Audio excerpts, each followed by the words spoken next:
Halo semuanya, perkenalkan nama saya Karisma Latifatunisa dari kelas 10 TKP 2 Prasensi 16. Kali ini kita akan belajar simulasi digital dengan materi presentasi yang efektif. Sebelum memulai materinya, saya ada motivasi untuk kalian semua agar belajarnya lebih semangat lagi. Motivasinya adalah sukses tidak akan menampakkan dirinya pada orang-orang yang malas. Jadi, kalian harus tetap semangat belajar meski dengan belajar jarak jauh atau JBP demi menggapai kesuksesan kalian semua. Oke, selanjutnya saya memiliki tujuan pembelajaran materi ini, yaitu yang pertama, siswa dapat memberikan informasi kepada mereka yang memang belum mengetahui tentang sesuatu. Yang kedua, siswa dapat membujuk orang lain untuk menggunakan sesuatu yang sudah mereka ketahui sebelumnya. 3. Siswa mampu memahami konsep dan prinsip komunikasi efektif dalam pembelajaran. 4. Siswa mampu memahami strategi presentasi yang efektif. 5. Siswa mampu menerapkan komunikasi efektif dalam pembelajaran. Setelah kalian membaca dan mendengar tujuan pembelajarannya, saatnya kita mulai membahas materinya. Yang pertama ada teknik presentasi. Presentasi merupakan salah satu bagian dari aktivitas berkomunikasi yang bertujuan memperkenalkan sesuatu kepada orang lain.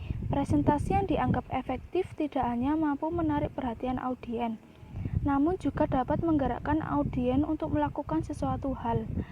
Agar presentasi menjadi efektif, perlu menggunakan teknik presentasi. Yang kedua, penyusunan slide. Halaman pada perangkat lunak penyaji presentasi umumnya disebut slide.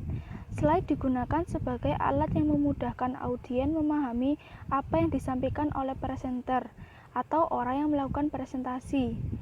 Ada 3 hal utama yang menyebabkan audiens tidak tertarik dengan presentasi, yaitu penyampaian yang buruk, inti yang ingin disampaikan tidak jelas, dan slide yang rumit atau mengalihkan fokus. Ada pula alasan utama pemirsa tidak memperhatikan presenter disebabkan 3 hal, yaitu pesan yang ingin disampaikan tidak jelas, penyampaiannya buruk, dan slide yang membosankan dan rumit. Ada baiknya kita meninjau unsur yang dapat mempengaruhi pemirsa, yaitu etikal, emosional, dan logikal. Ketiga unsur ini saling terkait satu dengan yang lainnya. Yang harus diperhatikan dalam materi ini adalah A. Pesan. Fokus pada satu ide. Tidaklah menjadi berkesan apabila menonton film yang menggabungkan semua genre atau komedi, horor, dan aksi. B. Mengapa itu penting?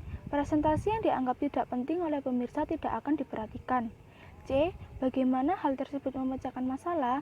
Meskipun pesan yang disampaikan jelas dan fokus, serta dinilai penting oleh pemirsa, namun hal itu tidak dapat memecahkan suatu masalah, maka hal itu tidak akan menggerakkan audiens melakukan apapun.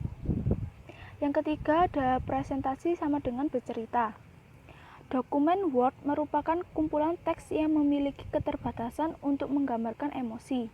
Berbeda dengan sinema berupa media dengan pandang yang syarat akan emosi. Presentasi berada di antara keduanya karena dapat dilengkapi dengan slide yang membuat teks serta media dengar pandang. Inilah yang membuat presentasi dan bercerita memiliki kesamaan, dan cara mengungkapkan ide yang paling efektif adalah melalui bercerita.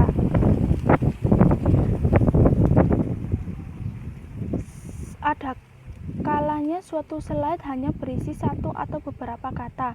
Ada juga hanya sebuah gambar yang memiliki makna yang dalam untuknya disampaikan. Semua slide yang berisi gambar akan mengingatkan kita pada storyboard. Yang 4 ada sederhana, bukan seadanya.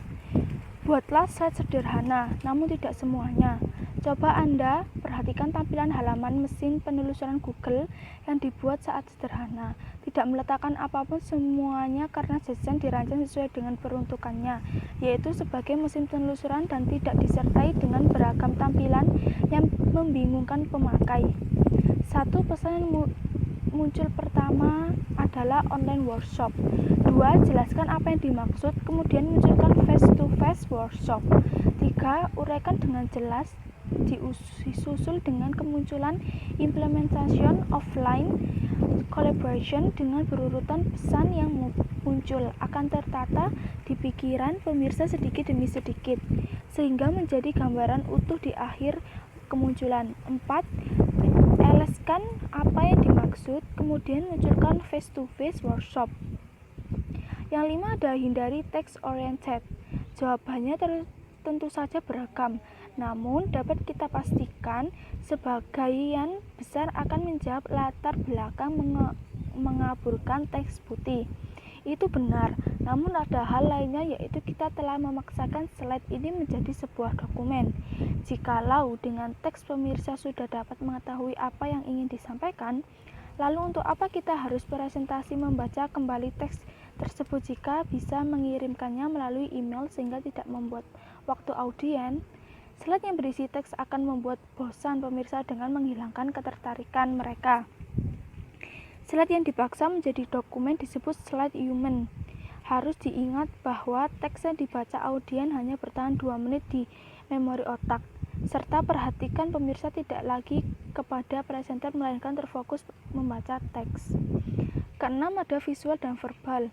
Dengan memberikan warna pada teks akan membantu audien mengingat poin utama pada slide.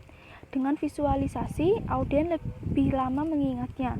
Namun, tentu hal ini akan berbeda dengan seseorang yang kemampuannya mengingatkan bukan visual, melainkan verbal.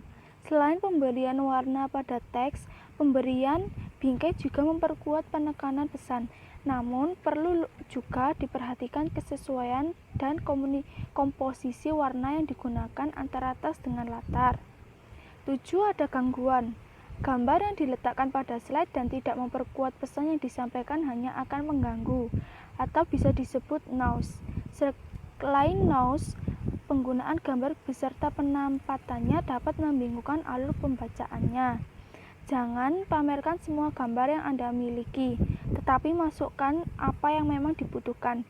Hindari menggunakan gambar yang mengalihkan fokus. Ke-8 ada unsur emosi. Apakah ia sedang mengantuk, tertidur, bersedih, atau bahkan melihat semut? Berbeda dengan gambar seorang wanita di sampingnya, yang mencerminkan emosi kekhawatiran. Selain emosi yang digunakan melalui gambar, penggunaan kalimat yang tepat juga dapat mempengaruhi emosi audien.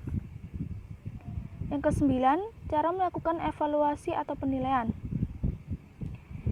Yang pertama ada meminta umpan balik atau tanggapan dari audiens. Yang kedua meminta masukan dari rekan kerja atau anggota tim. Yang ketiga ada mendokumentasikan kegiatan presentasi. Sampai sini dulu materi yang saya bahas. Terima kasih kalian sudah mempelajari presentasi yang efektif dengan melihat video ini. Semoga kalian bisa mengambil manfaatnya.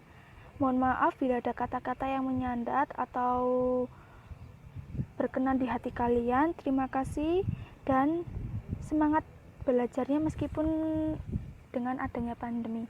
Dadah semuanya.